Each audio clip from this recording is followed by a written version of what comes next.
All right, I might get in a little bit of hot water for doing this, but we're gonna modify this 24-inch Custom Dry Complex 2 ride.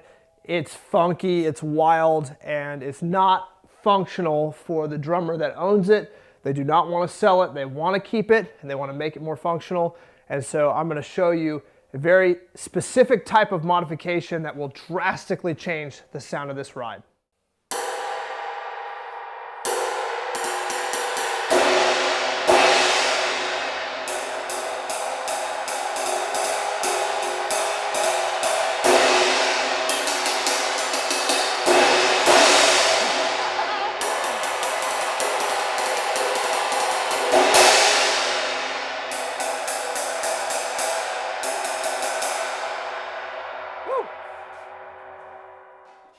All right, so this might just be the most wild, biggest sounding, loudest cymbal that I've had in my shop in a long time. And it is that way because of the profile. This is maybe the biggest kind of umbrella that a cymbal can possibly have. Try to get it to focus there. This is a very, very curved, very, very umbrella shaped cymbal. It's got this very flat, very low bell, which is maybe the one good thing that it has going for it in terms of the profile setup. This is just a very, very tall cymbal. The specs on it, it's 24 inches. It weighs 3,063 grams, which is thin for a 24. It has the amazing design. Shout out to my buddy Paul Francis. The design where the outer edge here is left unlathed and the underside of the bell is left unlathed. This is just a little way that you can kind of control the spread of the cymbal. And this is just one of the cymbals that maybe it was one of the ones that went to the production line and it just is a little bit taller than the others or whatnot, but it is, I mean, it is a very tall cymbal. And these kind of tall cymbals can be nice for certain things. I personally don't prefer super tall cymbals because of the way that they can kind of honk and hum and the way that they have this kind of aggressive crash that isn't as inviting to play. My buddy Paul Francis worked on the design of this cymbal with Bill Stewart. So this Dry Complex ride is the Bill Stewart model. It's been long since discontinued.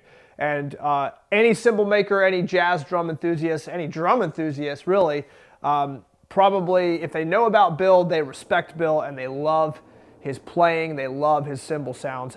I am no exception. I've told this story before. I had one of these. I had the 22-inch version of the Dry Complex 2. It was a medium thin, and it was just not for me. I couldn't control it. It wasn't my kind of sound. It became the catalyst for developing a series of mine that I call the Labyrinth, where I was diving into those complex umbrella-shaped sounds. But anyway, back to this cymbal. The 24-inch size has it just, it's even more of an umbrella shape than my 22 was, and my 22 was tough to handle. So this one is crazy. Now what I'm gonna do to modify it, I do not want to touch the top surface, I do not want the logos gone, and I'm not trying to take away a ton of weight. So what am I gonna do? I'm gonna take the cymbal and I'm gonna cut it down to a 22-inch, or maybe even a little under 22 inches. And that is gonna take a lot of this height, and you can imagine from here or so out to the edge, it's gonna buy me about 3/4 of an inch of profile height. So it's gonna be significantly lower, the shape, which is going to drastically change the sonic characteristic that the cymbal has.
All right, the cut down is complete.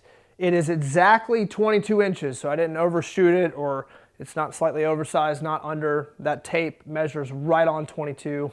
The weight is 2,450 grams. So we had a solid 600 grams or so come off with just cutting it down and polishing the edges. It is still tall. Cymbal is still umbrella shaped. But as you'll hear in just a moment, the difference sonically is night and day.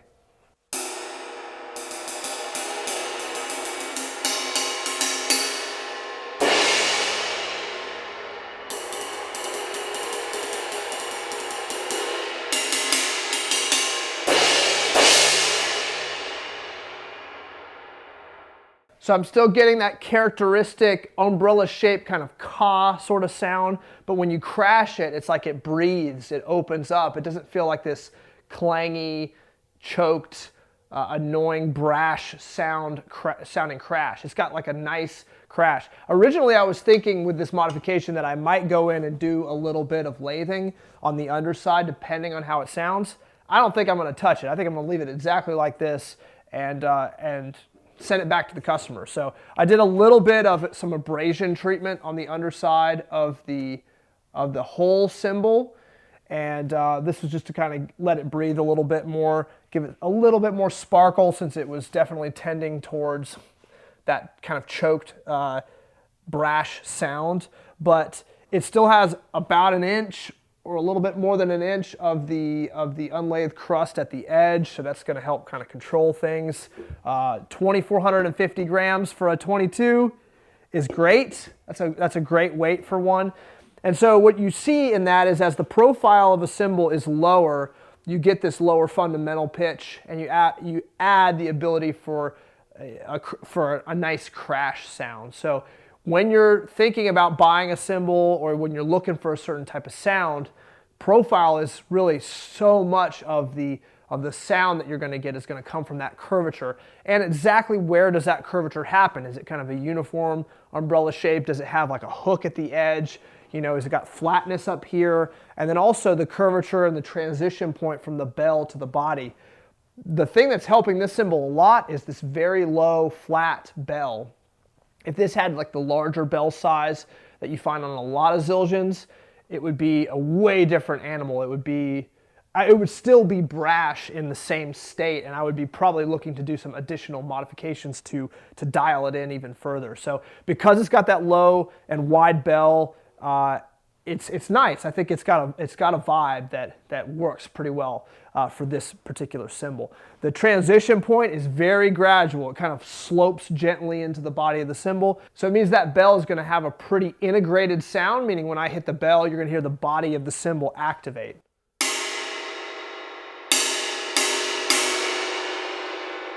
It also has a slight hollowness, so it's not got this super clear articulate ping. It's a little bit more of a round sound as opposed to a pointed sound.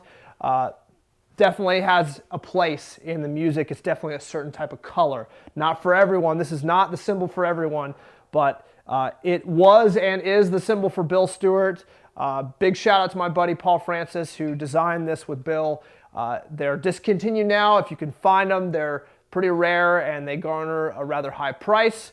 And so that's why it's a little controversial that I took this 24 and cut it down. But I'd love to know what you guys think. What do you think of the sound before, after? I'm also going to take it into my studio and play it with the kit so you can kind of hear the sound that it has now that it's cut down. But yeah, please drop a comment below. Like the video, subscribe, and hit the bell if you want notifications, and keep an eye out for the next video. I'm Timothy Roberts. Thanks for watching.